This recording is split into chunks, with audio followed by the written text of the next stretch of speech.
J'ai emménagé il y a quelques mois. Ma maison se trouve dans un quartier plutôt correct. J'ai bientôt 26 ans. Je me débrouille plutôt bien sur le plan professionnel.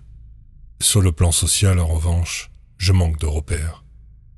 Je veux dire que oui, j'avais des amis là où je vivais, mais après le lycée et l'université, tout le monde a pris des chemins différents, ce qui est compréhensible. J'ai un autisme de haut niveau de fonctionnement. Il m'est difficile de rencontrer de nouvelles personnes, surtout lorsque l'autisme fait que le simple fait de décrocher un téléphone pour appeler ses parents ressemble à une corvée. J'ai réussi à garder une amie avec moi. Ma meilleure amie est colocataire, Nix.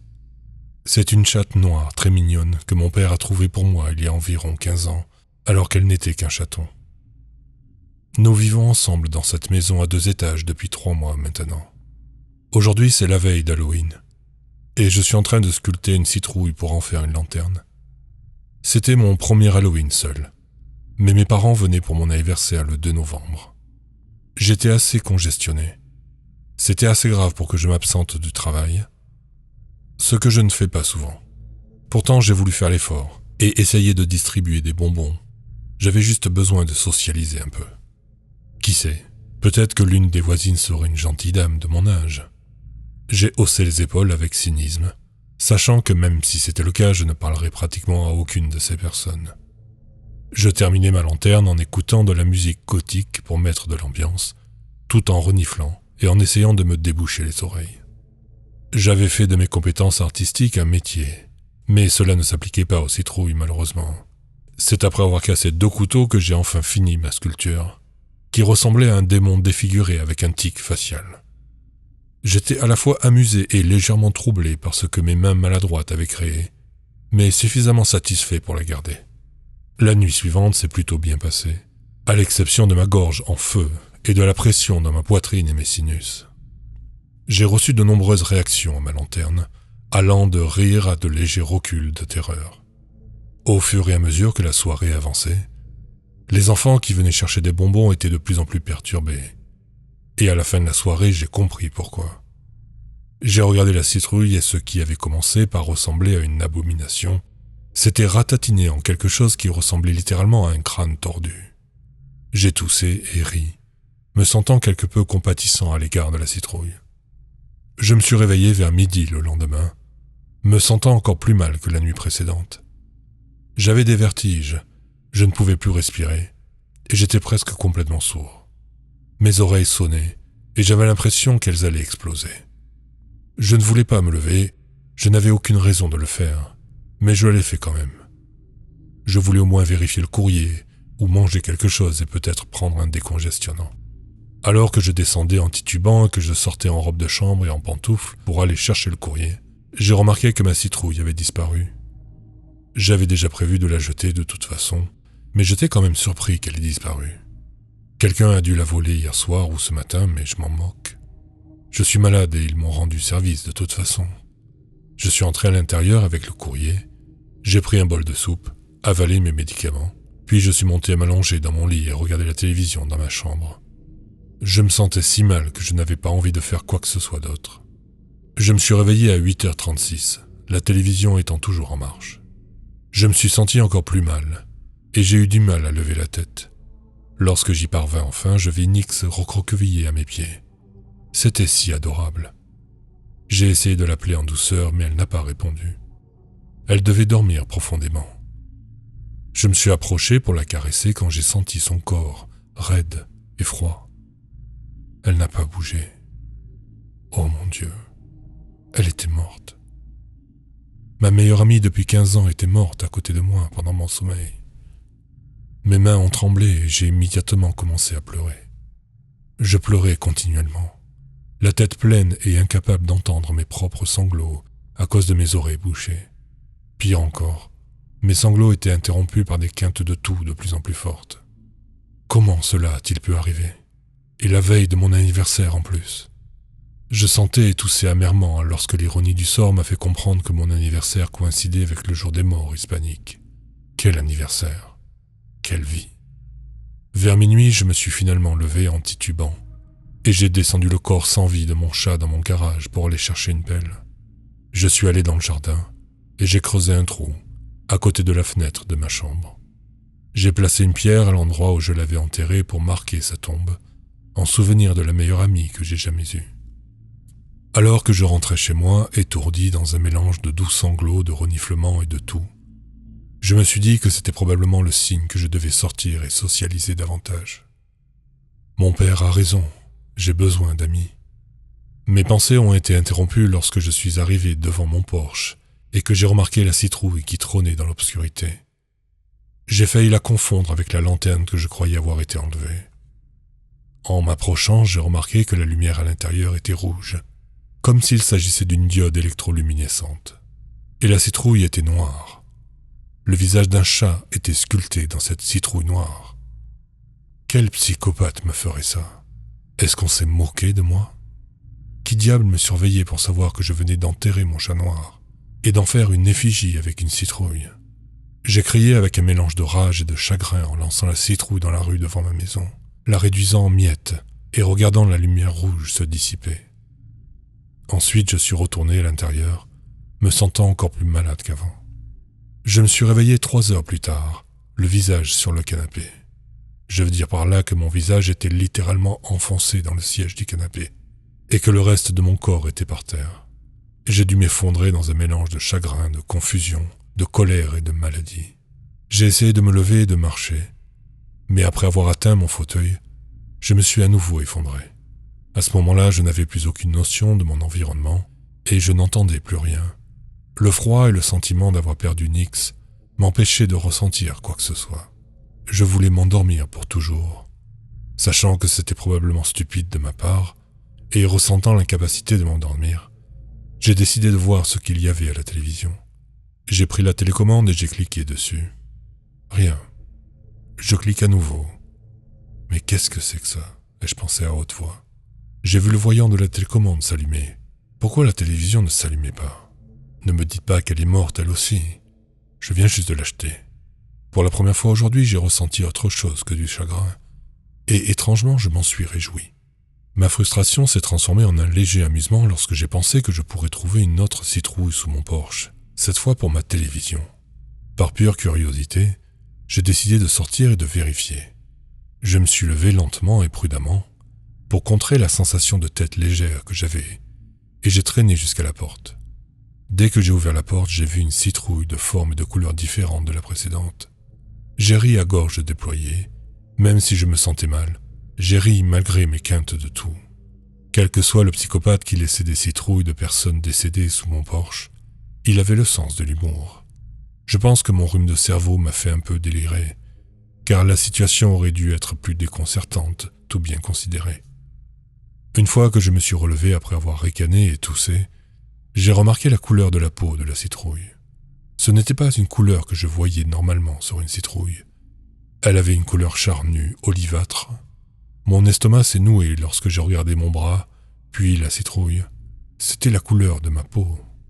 J'ai paniqué, et l'instant d'après, j'étais devant la citrouille, comme si je venais d'y apparaître. La citrouille n'était pas éclairée, et comme il était 3 heures du matin, je pouvais à peine distinguer ce que c'était.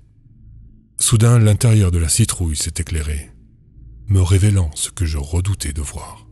C'était mon visage. Oh non! Ces citrouilles n'étaient pas des marqueurs de la mort. C'étaient des avertissements. Un tueur en série doit marquer ses cibles avec des citrouilles, ou quelque chose comme ça. Paniqué, je me suis précipité à l'intérieur. J'ai plutôt flotté, en fait, tellement j'avais le vertige. Je suis monté dans ma chambre pour trouver un objet pour me défendre. Ce fumier n'allait pas me tuer sans se battre. Alors que j'étais à mi-chemin de l'escalier, j'ai réalisé que si ce tueur à la lanterne avait tué Nix, comment avait-il pu faire croire qu'elle était morte de cause naturelle? J'ai eu ma réponse en entrant dans ma chambre. J'ai vu Nix recroquevillée sur mon lit, comme je l'avais trouvé plus tôt, comme si je ne l'avais pas enterrée, allongée à côté de mon corps mou. Je ne saurais dire si j'étais horrifié ou abasourdi par la nature surréaliste de ce que je venais de voir, mais par réflexe, j'ai hyperventilé. J'ai alors été pris d'une quinte de toux, pire que les précédentes. Je toussais comme si mes poumons essayaient de se soulever. Ma tête battait la chamade tandis que je hurlais et m'effondrais sur le sol, et que ma vision se brouillait. Puis, elle s'est rétrécie. La rubrique nécrologique disait « Léonard Timothy Schmidt, 2 novembre 1986, 2 novembre 2012. Après 2 jours d'agonie au lit avec des températures supérieures à 40 degrés, Léonard a succombé à 3h33 du matin, le jour de son 26e anniversaire. Son père et sa mère qui étaient venus lui rendre visite l'ont trouvé sans vie dans son lit ce matin-là.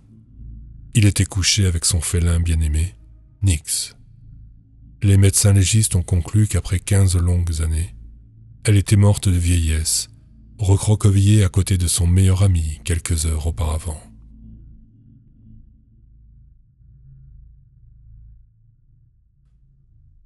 Il y a un champ de maïs abandonné situé quelque part le long de l'US Route 36 près de Kensington au Kansas. Il est prétendument hanté. La légende répandue principalement par les jeunes au Kansas est la suivante. Dans la ferme familiale abandonnée de Friard, quelque part dans les champs près de l'ancien château d'eau, se trouve un labyrinthe de maïs envahi par la végétation, datant de l'époque où la ferme organisait son festival d'automne annuel, tout au long du mois d'octobre. Qu'il ait été créé par les propriétaires de la ferme eux-mêmes ou simplement par les enfants de la ville locale cherchant à se faire peur, un pari a été lancé à ceux qui osaient s'aventurer sur la propriété. Le pari était simple, atteindre la fin du labyrinthe, trouver l'épouvantail, et prendre une photo de vous avec lui pour prouver votre succès, et vous recevrez $100 à votre retour. La personne qui finance cette attraction n'a pas été divulguée. Toutefois, ce détail semble sans importance pour la suite de notre histoire. Sur les 9 images prises par l'appareil photonumérique dans la propriété, aucune des personnes identifiées comme disparues n'a jamais été retrouvée. Et sur ces 9 personnes, 4 étaient des enfants, et les 5 adultes se composaient de 4 hommes et d'une femme. 6 de ces personnes ont depuis été déclarées mortes par l'État du Kansas, et les 3 autres sont toujours considérées comme disparues à ce jour. Au cours d'une enquête de police organisée par le tribunal sur la ferme abandonnée de la famille Friard, quelque temps après la disparition de la 8e personne, un enfant du nom de Kenny Lewis, la rumeur a couru que les autorités avaient tenté de parler à monsieur et madame Friard, qui vivaient toujours dans une ferme située à environ 1 kilomètre du labyrinthe de maïs, sur un terrain qu'ils avaient vendu au gouvernement de l'État du Kansas, en raison de problèmes financiers et de leur âge respectif, qui rendaient difficile l'entretien de la propriété. La police, qui souhaitait obtenir une déclaration verbale du couple concernant le contenu de l'appareil photonumérique, a frappé à la porte de la ferme vers 20h. Comme personne ne répondait, ils ont supposé que le couple dormait et ont décidé de les appeler le lendemain matin. Personne n'ayant décroché le téléphone le lendemain, il a été demandé à un policier d'aller voir monsieur et madame Friard peu de temps après. L'agent Marshall Lancaster, un homme de 28 ans, a frappé à la porte de la ferme vers midi. Personne n'ayant répondu, l'agent a plaqué ses mains contre une vitre pour tenter de voir à l'intérieur de la maison. Il aperçut alors ce qu'il pense être monsieur et madame Friard, affalés sur le canapé du salon. Après quelques tentatives pour attirer l'attention du couple, il a craint qu'il ne soit inconscient et a enfoncé la porte, ce qui n'était pas difficile à faire selon lui vu que les charnières étaient toutes rouillées.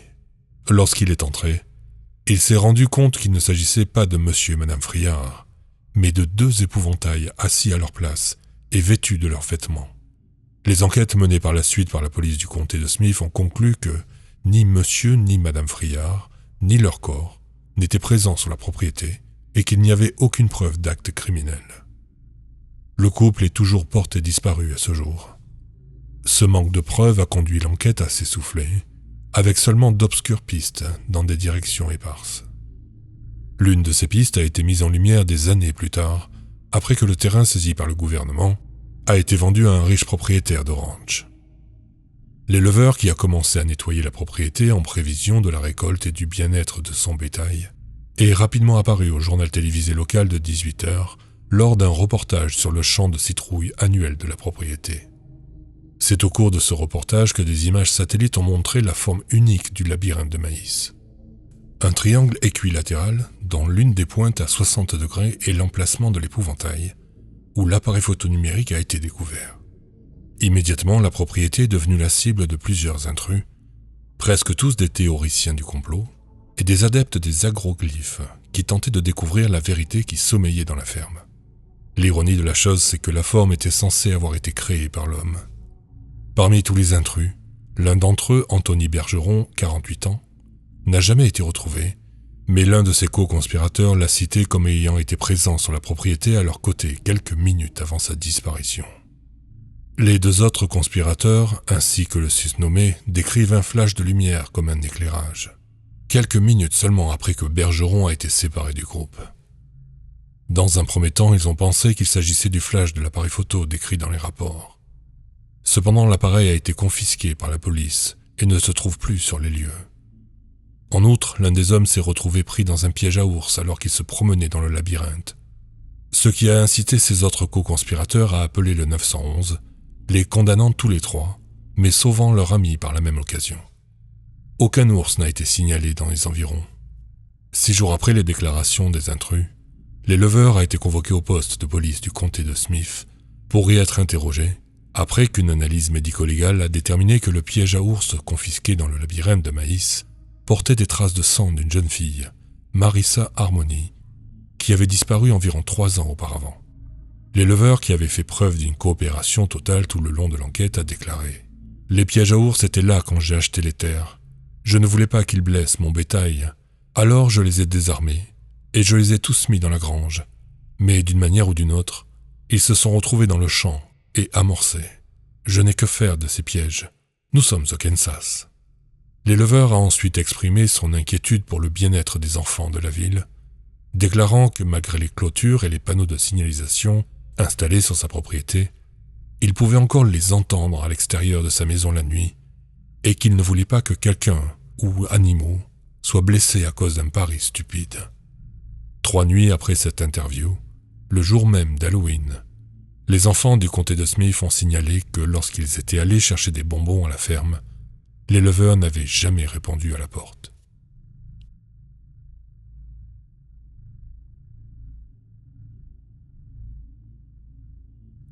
Quand êtes-vous allé au théâtre pour la dernière fois? La dernière fois que j'y suis allé, c'était en 2003, le soir d'Halloween. Oui, je sais, c'est très cliché. Je suis un acteur en formation et je me suis rendu compte que je n'étais pas allé au théâtre pour voir une vraie pièce. Les seules pièces auxquelles j'avais assisté étaient celles que je devais voir à l'université ou lorsque j'y jouais. La pièce s'intitulait « Ne regarde pas » et parlait d'un marionnettiste à la retraite, mais c'est tout ce dont je me souviens de l'histoire pour être honnête. Il s'agissait d'une pièce spéciale pour Halloween. J'ai donc pensé qu'il s'agirait d'une pièce d'horreur. Mes amis et moi sommes arrivés tôt pour obtenir les meilleures places, car j'étais très excité à l'idée de vivre ma première expérience théâtrale en tant que spectateur, et bien sûr je voulais avoir une des bonnes places. Nous avons pris une place au premier rang. Il y avait une feuille de papier vierge sur mon siège, mais je l'ai simplement enlevée et je me suis assis. Nous avons attendu un bon quart d'heure pour que la salle se remplisse. Un air de piano lent a commencé à être joué pendant que le public prenait place. Alors que tout le monde était assis, un bruit est sorti des haut-parleurs, comme si quelqu'un manipulait un microphone. Le présentateur a commencé à parler sur un ton creepy. J'en ai eu des frissons dans le dos. Assurez-vous que tous les appareils mobiles sont éteints. Et s'il vous plaît, aucun appareil photo ou enregistrement n'est autorisé pendant le spectacle pour des raisons de droit d'auteur et parce que cela pourrait décourager l'acteur. Asseyez-vous et profitez du spectacle. J'ai remarqué une chose qu'il avait dite dans son annonce. Peut décourager l'acteur, avait-il dit, suggérant qu'il s'agirait d'un one-man show. C'est ce qui s'annonçait. La musique du piano s'est arrêtée et le rideau s'est levé. Un homme pâle, vêtu d'un costume marron et d'une cravate à rayures bleues et blanches délavées, se tenait là. Une musique de cirque a commencé à être jouée, et il a soulevé une marionnette ressemblant à une poupée et a commencé à jouer avec. J'ai regardé mes amis assis de chaque côté de moi pour m'assurer qu'ils étaient aussi perplexes que moi. Et j'ai constaté qu'ils fixaient tous l'homme avec admiration. Il s'est mis à faire les 100 pas de gauche à droite de la scène, tout en continuant à jouer avec la marionnette. L'homme s'est mis à pleurer et à pleurer. Je me sentais un peu mal à l'aise en regardant cela, mais j'étais très intrigué. L'homme s'est arrêté au milieu de la scène après 5 minutes de répétition des pas et des pleurs. Il laissa tomber la marionnette sur le sol et se dirigea vers les coulisses. Il revint immédiatement avec un grand miroir qu'il plaça au milieu de la scène, adossé à la toile de fond. Il était incliné vers le fond de la salle. En plissant les yeux pour voir le miroir, quelque chose d'étrange s'est produit. Je ne voyais pas le reflet du mur du fond. Je voyais juste une scène, comme si l'image dans le miroir était ce que le public pouvait voir. J'étais très impressionné. Les effets spéciaux étaient vraiment convaincants. Du moins, j'espérais que c'était le cas. L'homme a repris sa marionnette et a recommencé à jouer avec. Mais cette fois-ci, il s'est placé devant le miroir et a commencé à pleurer plus fort. La musique est soudain revenue à la mélodie originale au piano qui avait été jouée peu de temps avant le début du spectacle. J'ai frissonné et une vague de malaise m'a envahi. J'ai balayé le public du regard et j'ai vu que l'acteur avait captivé toutes les personnes présentes dans la salle, sauf moi. Mon attention se portait autour de moi. En fait, j'avais peur que quelqu'un surgisse par derrière, parce que cet homme attirait l'attention des gens sur le devant de la scène. L'homme s'est tenu devant le miroir et a pleuré en jouant avec sa marionnette pendant 10 bonnes minutes. Et j'ai commencé à me demander si c'était là toute la pièce. Mais personne d'autre ne semblait réagir. Je commençais à m'ennuyer un peu, mais j'avais vraiment peur. J'ai chuchoté à mes amis. Je pense que je vais quitter la salle. Mais personne ne m'a écouté. Un peu frustré et impatient, je me suis levé et j'étais sur le point de partir. Mais au moment où je me suis levé, tous les spectateurs ont tourné la tête et m'ont dévisagé. Même l'homme sur la scène a tourné la tête, pas son corps, mais seulement sa tête, et m'a regardé. Je me suis senti encore plus mal à l'aise. Alors j'ai lentement repris ma place, et toutes les têtes se sont retournées vers l'acteur. L'homme sur la scène s'est retourné vers le miroir et a commencé ses mouvements répétitifs. J'ai regardé derrière moi pour trouver la sortie, afin de pouvoir partir rapidement sans faire d'histoire. J'avais préparé mon itinéraire, mais lorsque je me suis retourné pour regarder la scène, l'acteur était parti. La toile de fond aussi. C'était bizarre car le miroir était toujours là, sur la scène, debout. Mais cette fois, il était incliné vers le bas. Curieusement, il me faisait face, et je pouvais voir mon reflet. J'étais tellement effrayé que j'étais incapable de bouger. Je voulais tellement courir vers la sortie, mais mon corps ne semblait pas vouloir bouger. Je me suis regardé dans le miroir et quelque chose d'étrange s'est produit. J'ai vu l'acteur dans le reflet. Puis il a disparu. J'ai plissé les yeux et les ai rouverts en grand pour me voir fixer le public comme si j'étais sur la scène. J'ai regardé derrière moi et c'était le noir complet. J'ai regardé à nouveau devant moi et c'était comme si je regardais dans le miroir qui se trouvait sur la scène, mais j'étais dedans. J'étais dans le miroir et je regardais le public. J'étais terrifié. En regardant vers eux, je me suis vu assis dans le public, regardant la scène avec admiration, comme je voyais tous les autres quand j'étais assis dans le public. Puis, une ombre a commencé à apparaître, et c'était lui, l'acteur. Il s'est tenu devant le miroir et a commencé à jouer avec sa marionnette et à pleurer à nouveau, comme avant. Il m'a regardé droit dans les yeux et je me suis évanoui. Je n'aimerais pas terminer mon histoire en disant que ce n'était qu'un rêve, mais je me suis réveillé dans mon lit. J'ai regardé le calendrier et j'ai lu 31 octobre 2003 et je me suis figé. Il y avait quelque chose d'écrit sur la date, un événement. Je me suis dit que cela devait être la pièce que j'avais vue et qui s'intitulait « Ne regarde pas ». Évidemment, c'est ce qui était écrit. Mais quelque chose n'allait pas. J'ai vérifié mon agenda et la veille, il était écrit « Répétition générale ». Rien ne semblait avoir de sens. Je n'avais pas eu de pièce de théâtre récemment. C'était les vacances. J'ai commencé à recevoir des messages me disant « Bonne chance » et j'ai hâte de voir le spectacle. Je me sentais mal. Je me suis conduit jusqu'au théâtre et je suis entré dans la salle où se déroulait la pièce. La scène était exactement comme je l'avais vue la dernière fois. Il n'y avait pas de fond de scène et le miroir se tenait debout tout seul. J'ai marché jusqu'au premier rang Et là, il y avait la feuille de papier sur mon siège. Mais elle n'était pas vierge. Je l'ai retournée, et il était écrit « Réservé à l'acteur ».